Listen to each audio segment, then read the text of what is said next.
नमस्कार, मैं डॉक्टर अनुराग वर्मा बोल रहा हूँ। आप आजकल बहुत सारे वीडियोज़ वगैरह देख रहे होंगे, लेकिन मैं आज आपको इस वीडियो के माध्यम से मानसिक रोग के बारे में कुछ बताना चाहता हूँ। हाँ, सब लोग आजकल शारीरिक रूप से कोरोना की वजह से सफाई, इन्फेक्शन के बारे में काफ़ी जानकारी मिल गई है। अ, कल की ही खबर है कि एक बहुत ही फेमस एक्टर ने सुसाइड कर लिया। सबके मन में सवाल आ रहा है, उसके पास सब कुछ था, बट ऐसा क्यों?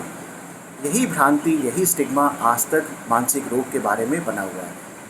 मैं डॉक्टर अनुराग वर्मा, मानसिक रोग विशेषज्ञ, स्वरूप रानी नेहरू, मोतीलाल नेहरू मेडिकल कॉलेज प्रयागराज में कार्यरत हूँ और वहाँ पे कंसल्टेंट साइकेट्रिस्ट की पोस्ट पे हूँ। तो मैं कोशिश ये करना चाहता हूँ कि ये जो कि सबसे ज़रूरी भाग है, दिमाग हमारे शरीर का, हमारा जो सोचना समझना है, और हम उसको अभी तक निगलेक्ट करते हैं। स्टिग्मा जुड़ा हुआ है कि अगर हमने अपने बारे में कोई ऐसी बात कही जो कि अच्छी नहीं है, जो कि नेगेटिव है, तो लोग क्या सोचेंगे, हमको पागल समझेंगे। और इसके लिए आम लोग क्या, जाने पहचाने लोग भी अभी भी अपनी इस चीज़ों को छुपाते हैं। अब समय आ गया है कि हम इसके बारे में बातचीत करें, इसको समझें और इसको भी एक बाकी किसी बीमारी की तरह से दूर करने की कोशिश करें, और अगर ज़रूरत पड़े तो मानसिक रोग विशेषज्ञ से इसके बारे में जानकारी ले सकते हैं। सबसे पहले, डिप्रेशन क्या है? आप लोग सब जानते हैं कि जैसे कि हमारा एक मन होता है, उसके दो चीज़ें होती हैं। कभी मन खुश होता है तो कभी हम उदास हो जाते हैं। और इसके साथ साथ एक ज़रूरी चीज़ होती है कि हमको अपने मन के ऊपर काबू होता है। सिचुएशन के अनुसार, चाहे अगर हमारा मन नहीं भी है तो भी हम कुछ कर सकते हैं। अगर कोई ऐसी चीज़ें हमें बहुत खुशी लग रही है लेकिन हम संवेदनशील माहौल में चले जाते हैं तो हम अपनी भावनाओं पर काबू पा लेते हैं। डिप्रेशन या अवसाद एक ऐसी स्थिति है जिसमें मन बहुत ज़्यादा उदास हो जाता है और हमें अपने मन पे काबू नहीं रहता। हम नकारात्मक बातें सोचते रहते हैं, आम काम जो कि हमेशा अच्छा लगता है, जिसमें हम इंटरेस्ट लेते हैं, मन खुश रहना, ये चीज़ें जो हैं ख़राब होती रहती हैं। हमें नींद आने में तकलीफ़ होती है, शारीरिक लक्षण होते हैं, हाँ, मानसिक लक्षण होते हैं, जैसे कि छोटे छोटे काम जो बहुत सहज लगते हैं वो ना चल पाना, नींद ठीक से ना आना, भूख ना लगना, और लगे भी भूख तो खाने में स्वाद नहीं आना। कभी कभी तो ये इतना बढ़ता जाता है कि हमें आत्महत्या जैसे विचार आने लगते हैं, और कभी कभी ऐसा ही बुरी घटना हो भी जाती है। कई बार लोग कहते हैं, अरे ये तो मानसिक रोग है, आपने मन को कड़ा रखो। लेकिन मैं ये बताना चाहता हूँ कि ऐसा हो नहीं पाता है, ये रोग है। क्या आप किसी इन्फेक्शन को, किसी बीमारी को आप प्रिकॉशन ले सकते हैं। हाँ, बहुत सारी चीज़ें हैं जिससे कि मानसिक रोग ना हो, लेकिन ये किसी रोग की तरह है। अगर ये किसी को होता है तो वो मानसिक रूप से कमज़ोर नहीं है। क्या कारण है मानसिक रोग के? इसके जो कारण हैं, एक जिसको हम लोग कहते हैं बायोलॉजिकल होता है, जो कि न्यूरोट्रांसमीटर्स और हमारे जेनेटिक मेकअप से जुड़ा हुआ होता है। ये देखा गया है कि अगर आपके पेरेंट्स में, आपके रिश्तेदारों में, खासकर अगर आपका एक कोई ट्विन ब्रदर है, जिसको हम लोग मोनोजाइगोटिक ट्विन कहते हैं, जिससे आपका जेनेटिक आप पूरी तरह से मेल खाते हैं, अगर उन दोनों को अलग अलग माहौल में भी रखा जाए, एक बहुत अच्छे माहौल में रहे, एक उतने अच्छे माहौल में ना रहे, तो भी उनमें डिप्रेशन का जो लक्षण आते हैं वो जेनेटिक आधार पे ज़्यादा आते हैं, ना कि अलग अलग जगह के रहने पे। हाँ, और इसका बेसिस जो है वो होता है न्यूरोट्रांसमीटर्स। हम लोग अब विज्ञान से अपने ब्रेन के बारे में, उसके फंक्शनिंग के बारे में, न्यूरॉन्स कैसे काम करते हैं, काफ़ी कुछ जान रहे हैं।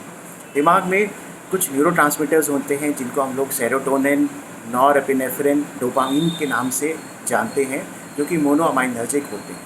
जब इनकी मात्रा कम हो जाती है तो इनकी वजह से जो हमारे न्यूरॉन्स, जिनको हम लोग तंत्र बोलते हैं, वो ठीक से काम नहीं करते, और धीरे धीरे हमारे सोचने की, समझने की, शारीरिक क्षमताएं कम होने लगती हैं और हम डिप्रेशन में चले जाते हैं। जेनेटिक में बता ही चुका हूँ, ठीक है। इसके अलावा एनवायरनमेंट से भी फ़र्क पड़ता है। ये देखा गया है कि जैसे कि अगर किसी को अच्छा माहौल ना मिले, उसको सकारात्मक लोग ना मिले, बहुत उसके आसपास उसकी छोटी छोटी बातों को क्रिटिसाइज़ किया जाए, या जैसे कहते हैं कि हमारा जो माइग्रेंट्स होते हैं जो कि अलग माहौल से आते हैं और उनको हम लोग टाइपकास्ट करते हैं, ऐसा माहौल अच्छा नहीं होता। ये देखा गया है कि अगर माँ बाप बहुत ही कम उम्र में हमारा साथ छोड़ दें और हमें कोई ऐसा ना मिले जो कि हमारी माँ बाप की जगह वैसा ही हमको प्यार ना दे, ऐसे बच्चों में जब ये आगे बड़े होते हैं तो इनमें डिप्रेशन ज़्यादा पाया जाता है। एक बार अगर डिप्रेशन हो जाए तो उसके लक्षण क्या होते हैं, आप खुद अंदर से महसूस कर सकते हैं कि शारीरिक रूप से तो हमें ताकत है, बट हमारा मन कमज़ोर हो जाता है, हमें कुछ करना अच्छा नहीं लगता है, हम अपने को कम से आंकते हैं, किसी चीज़ में इंटरेस्ट नहीं आता, भूख ठीक से नहीं लगती है, नींद नहीं आती है, आ भी जाए तो समय से पहले खुल जाती है। हाँ, आप क्या, आपके जो साथ वाले हैं वो भी देख सकते हैं कि ये वैसा नहीं रह गया, इसके अंदर ज़रूर अब कोई कमी आ गई है। ये सारे लक्षण अगर 2 हफ्ते से ज़्यादा लगातार रहते हैं तो इसको हम लोग डायग्नोस्टिक क्राइटेरिया के अनुसार मेजर डिप्रेसिव डिसऑर्डर या अवसाद की बीमारी कहते हैं। 2 हफ्ते का समय इसलिए लिया गया है क्योंकि कभी कभी थोड़े से समय के लिए अगर ये होता है और चला जाता है तो ये बीमारी का रूप नहीं होता है। ये तक देखा गया है कि अगर हम इसका ऊपर ध्यान ना दें, इसका इलाज ना करें तो ये डिप्रेशन जो है जब आ जाता है तो 3 से 6 महीना बना रहता है। और सबसे दुख की बात है, सबसे परेशानी की बात है, अगर ये एक बार हो गया तो फिर इसके अगले बार दोबारा तिबारा बार बार पलटने के चांसेस भी बहुत बढ़ जाते हैं। अगर एक बार डिप्रेशन हो जाए तो क्या करना चाहिए? हमें कोशिश ये करनी चाहिए कि अगर हमारे पास हल्का डिप्रेशन है तो हम जैसे अपने लाइफस्टाइल में आजकल बहुत ज़्यादा गड़बड़ी कर रहे हैं, ना सोने का समय, ना उठने का समय, पैसे के पीछे जीवन में भागे चले जा रहे हैं, रिश्तों की वैल्यू हम कम करते हैं, human relationships, human touch, love, ये सब को इग्नोर करते चले जा रहे हैं।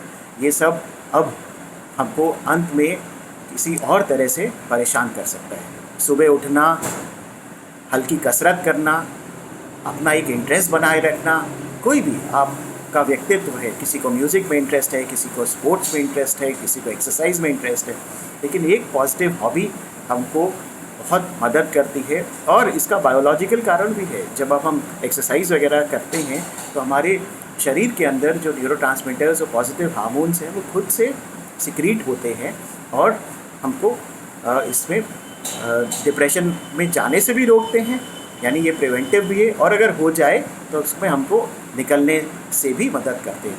अच्छा पोषक आहार जिसमें से कि विटामिन बी की मात्रा हो, कुछ बीमारियां जो मेडिकल बीमारियां हैं उनमें भी देखा गया है कि डिप्रेशन जो है जुड़ा हुआ होता है। थायराइड की बीमारियां, ब्लड प्रेशर, शुगर, बल्कि मैंने स्वरूप रानी में शोध भी किया हुआ है इसके ऊपर, वो पब्लिश भी है कि डायबिटीज़ वाले पेशेंट्स में भी प्रो इन्फ्लेमेटरी कुछ फैक्टर्स होते हैं जो कि डिप्रेशन भी करते हैं। और ये तक देखा गया है कि बहुत सारी मेडिकल बीमारियां जो है डिप्रेशन की वजह से उनका नतीजा बहुत ही ख़राब होता है। जैसे कि एक शोध था जो कि हर जगह पब्लिश है, अमेरिका में भी, इंडिया में भी, कि अगर आपको हार्ट अटैक पड़ता है तो अगर आप हार्ट अटैक से उभरने में अगर आप डिप्रेशन में चले जाएं तो चांसेस ज़्यादा कम हो जाते हैं, ना कि कितना तेज़ हार्ट अटैक पड़े।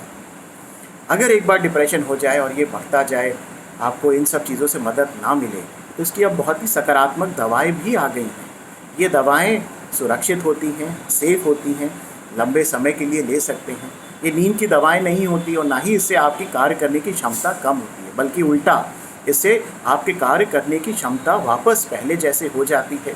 आप जब अच्छे से काम करते हैं तो बाकी चीज़ें भी सकारात्मक होने लगती है, आपकी सोच बदलने लगती है। आप जो एक नेगेटिव पे फोकस करते हैं कि हम कुछ कर नहीं पाएंगे, जीवन में आगे कुछ अच्छा नहीं होगा, हम एकदम वर्थलेस हैं, तो ये जो वर्थलेस और होपलेस वाली फीलिंग होती है, ये बड़ा सुसाइड और नकारात्मक चीज़ों से जुड़ी हुई होती है। इससे हम उभर पाते हैं। दवाएं जो है मानसिक रोग विशेषज्ञ जैसे हम लोग हैं आजकल, ये हो गया है, इनसे आप आइए, मिलिए, और भगवान ना करे आपको डिप्रेशन हो, और अगर होता है तो इससे निजात पाना अब कोई बहुत बड़ी बात नहीं रह गई है। अगर हम चेत जाएं, समय पे समझ लें, अच्छे से इसका इलाज करें, मेरे को उम्मीद है कि मेरी इस छोटी सी कोशिश को आप लोग इसको समझेंगे, डिप्रेशन के बारे में अपने से भी आप पढ़ेंगे, समझेंगे, और अगर आप किसी को दिखता है कि वो ऐसे डिप्रेशन में जा रहा है तो उसको भी आप जानकारी दीजिए, फैलाइए, ताकि हम इस बीमारी से निकलें और वापस अपने जीवन में, समाज में अच्छे ढंग से जुड़ें। नमस्कार, थैंक यू।